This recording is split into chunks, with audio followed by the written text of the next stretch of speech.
तो दोस्तों आज हो गया 14 दिसंबर 2022। यूपी समेत देश दुनिया की सभी ताज़ा बड़ी खबरें लेकर आए सिर्फ आपके लिए। चलिए फटाफट खबर शुरू करते हैं। उससे पहले चैनल को अब तक सब्सक्राइब ना किया हो तो फटाफट चैनल को सब्सक्राइब कर दें, लाइक कर दें, शेयर कर दें ताकि इसी तरह खबर आप हर रोज देख सके। चलिए शुरू करते हैं आज की पहली बड़ी खबर। बिहार के मुख्यमंत्री नीतीश कुमार ने 24 घंटे के अंदर 2 बार खुलकर बता दिया है कि महागठबंधन सरकार के अगले मुख्यमंत्री तेजस्वी यादव होंगे।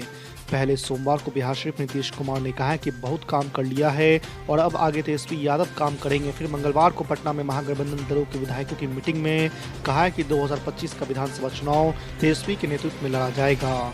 आपको बता दें कि नीतीश कुमार ने कहा है कि उनमें प्रधानमंत्री या मुख्यमंत्री पद की लालसा नहीं है। अब उनका एक ही मकसद है 2024 के लोकसभा चुनाव में बीजेपी को हराना। महाराष्ट्र के पूर्व मुख्यमंत्री उद्धव ठाकरे ने शिवसेना के नाम और चुनाव चिन्ह मामले में एकल पीठ के फैसले के खिलाफ मंगलवार को दिल्ली हाई कोर्ट में अपील दायर की है। शिवसेना के नाम और चुनाव चिन्ह के उपयोग पर रोक लगाने वाले भारत निर्वाचन आयोग के अंतरिम आदेश के खिलाफ ठाकरे की याचिका को हाई कोर्ट की एकल पीठ ने खारिज कर दिया था। ठाकरे ने दावा किया है कि 15 नवंबर के जिस आदेश के तहत न्यायाधीश ने निर्वाचन आयोग की प्रक्रिया में तेजी लाने का आदेश दिया है वो भी त्रुटिपूर्ण है और उसे रद्द किया जाना चाहिए। एक जमीन के सौदे से जुड़े मनी लॉन्ड्रिंग के मामले में महाराष्ट्र के पूर्व मंत्री नवाब मलिक को बम्बई हाई कोर्ट से बड़ा झटका लगा है। हाई कोर्ट ने मलिक की जमानत अर्जी पर तत्काल सुनवाई करने से मंगलवार को इनकार कर दिया है। आपको बता दें कि पूर्व मंत्री नवाब मलिक की जमानत अर्जी विशेष अदालत ने 30 नवंबर को खारिज कर दी थी, जिसके बाद उन्होंने मामले में हाई कोर्ट का दरवाजा खटखटाया था। हवाई अड्डों पर अफरा तफरी के बीच केंद्र सरकार ने एयरलाइनों के लिए सख्त एडवाइजरी जारी की है। नागरिक उड्डयन मंत्रालय ने मंगलवार को जारी एडवाइजरी में कहा है कि सभी एयरलाइनों को चेक इन काउंटर पर पर्याप्त संख्या में कर्मचारी तैनात करने चाहिए।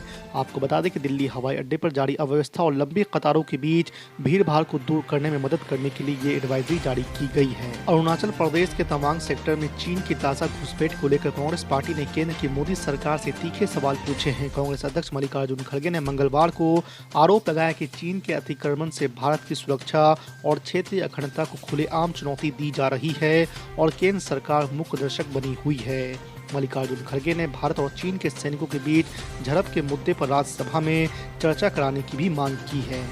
केवल बिहार ही नहीं बल्कि कुछ और राज्य भी हैं जो जातिगत जनगणना की मांग कर रहे हैं। केंद्र सरकार ने मंगलवार को संसद में ये जानकारी दी। आपको बता दें कि केंद्रीय गृह राज्य मंत्री नित्यानंद राय ने लोकसभा में बताया कि 3 राज्य सरकार बिहार, महाराष्ट्र और उड़ीसा ने आगामी जनगणना में जातिगत जनगणना कराने का अनुरोध किया है। उन्होंने कहा है कि इन राज्यों के अलावा कुछ संगठनों ने भी जातिगत जनगणना की मांग की है। अरविंद केजरीवाल की अगुवाई वाली आम आदमी पार्टी नए साल पर दिल्ली वासियों को एक बड़ा तोहफा देने जा रही है। दिल्ली सरकार 1 जनवरी 2023 से अपने सभी अस्पतालों और स्वास्थ्य केंद्रों में 450 तरह के मेडिकल टेस्ट मुफ्त करेगी। आपको बता दें कि सूत्रों ने मंगलवार को इस बारे में जानकारी देते हुए बताया कि वर्तमान में दिल्ली सरकार द्वारा 212 तरह के मेडिकल टेस्ट निःशुल्क किए जाते हैं। उत्तर प्रदेश के मुख्यमंत्री योगी आदित्यनाथ ने मंगलवार को कहा कि केंद्र और प्रदेश में भाजपा की सरकारें बनने के बाद विकास की जो प्रक्रिया शुरू की गई है उसे जारी रखने के लिए स्थानीय निकायों में भी भाजपा की जीत होना जरूरी है। स्थानीय निकायों में भाजपा को जनादेश देकर डबल इंजन की सरकार में तीसरा इंजन भी जोड़ना चाहिए। अरुणाचल प्रदेश के तवांग सेक्टर में हुई झड़प को लेकर एमआईएम प्रमुख असदुद्दीन ओवैसी का बयान सामने आया है। असदुद्दीन ओवैसी ने इस मुद्दे पर बीजेपी और पीएम नरेंद्र मोदी पर निशाना साधा है। असदुद्दीन ओवैसी ने आरोप लगाया है कि सरकार सच छिपाने की कोशिश कर रही है। दावा किया गया है कि चीन ने पिछले अनुभवों से सीखा और अरुणाचल प्रदेश में अपने सैनिकों की संख्या 75% बढ़ाई है। असदुद्दीन ओवैसी ने पूछा है कि पीएम नरेंद्र मोदी क्यों डर रहे हैं। दिल्ली में एम्स के सर्वर पर हुए साइबर हमलों का मुद्दा संसद में सोमवार को भी गूंजा। कांग्रेस सांसद शशि थरूर ने देश में कथित तौर पर कमजोर डेटा सुरक्षा उपायों पर सदन का ध्यान आकर्षित किया। उन्होंने इस मामले पर केंद्र की प्रतिक्रिया की मांग की और इसकी गहन जांच की भी अपील की है। शिवसेना के चुनाव चिन्ह को लेकर उद्धव ठाकरे और एकनाथ शिंदे गुट के दावे पर सोमवार को भी कोई फैसला नहीं हो सका। अब इस मामले को लेकर अगली सुनवाई जनवरी में होगी। बताया जा रहा है कि पार्टी के चुनाव चिन्ह से संबंधित विवाद ठोस सुनवाई के चरण में पहुंच गया है। भाजपा पर हमला करने के लिए पुष्पा मूवी का डायलॉग झुकेगा नहीं साला बोलने वाले तृणमूल कांग्रेस के नेता मनोज तिवारी विवादों में घिर गए हैं। उन पर भाजपा ने हमला बोलते हुए कहा था कि मनोज तिवारी ने अपनी भाषा से टीएमसी सरकार का कैरेक्टर बता दिया है। भाजपा नेता उमेश राय ने कहा है कि पूरी बंगाल सरकार ही पुष्पा मूवी की तर्ज पर चल रही है। केंद्र की मोदी सरकार ने 2016 में नोटबंदी के दौरान 500 और 1000 रुपए के पुराने नोटों को बंद कर दिया था। इसके बाद 500 और 2000 रुपए के नोट जारी किए गए थे। अब आपको बता दें कि भाजपा के राज्यसभा सांसद सुशील कुमार मोदी ने कहा है कि 2000 रुपए के नोटों का आपराधिक गतिविधियों और अवैध व्यापार में बड़े पैमाने पर इस्तेमाल हो रहा है, लिहाजा सरकार को इसे चरणबद्ध तरीके से बंद कर देना चाहिए। अमेरिकी डॉलर के मुकाबले कमजोर होते भारतीय रुपए को लेकर लोकसभा में एक सवाल का जवाब देते हुए केंद्रीय वित्त मंत्री निर्मला सीतारमण ने सोमवार को कहा है कि संसद में कुछ लोग देश की बढ़ती अर्थव्यवस्था से जलते हैं।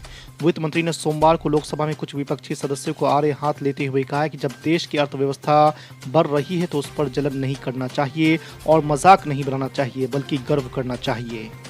इस साल अक्टूबर में लखनऊ कोर्ट में पेशी के लिए आए अतीक अहमद ने मुख्यमंत्री योगी आदित्यनाथ को बहादुर और ईमानदार बताकर उनकी तारीफ की तो इसके कई सियासी मायने निकाले जाने लगे। कुछ दिन बाद उनकी पत्नी शाइस्ता परवीन ने भी योगी को सर्व समाज का नेता बताया था, लेकिन अब खबर आ रही है कि शाइस्ता अपने बेटे के साथ मायावती की बसपा में शामिल हो सकती है। वो प्रयागराज से मेयर का चुनाव लड़ने की तैयारी में है। जैसे जैसे लोकसभा चुनाव करीब आ रहे हैं वैसे ही सियासी गतिविधियां भी तेज हो गई है। बिहार की महागठबंधन सरकार में नई मांगे उठने लगी है। इसी कड़ी में बिहार महागठबंधन के सहयोगी दल कांग्रेस ने भी अपनी डिमांड रख दी है। आपको बता दें कि बिहार कांग्रेस के अध्यक्ष अखिलेश प्रसाद सिंह ने कहा है कि विधायकों के हिसाब से बिहार सरकार में हमारी पार्टी के 2 और मंत्री होने चाहिए।